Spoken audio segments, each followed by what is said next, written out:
May 22, 1600. We're now at the final stage of our process. This is Eric Wingate from Proteus applying his surfactant product here.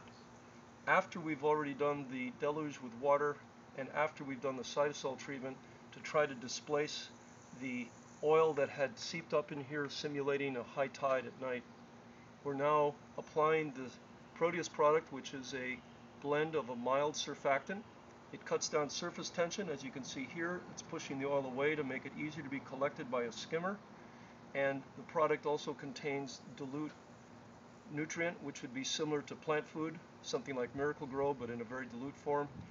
But the surfactant action, as you can see, is facilitating the removal of the residual hydrocarbons and helping them to float out as they are moving out.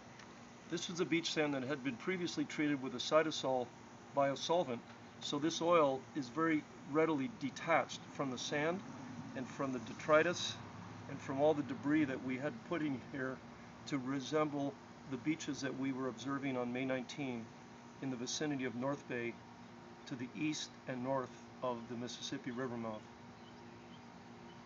This product will facilitate the penetration of oxygen into the sand. It'll facilitate the biodegradation of the product. And for the short term, you can see it facilitates the removal of the residual hydrocarbons out into the shallow waters where skimming devices similar to what we would be able to pick up and recover the oil from the marsh.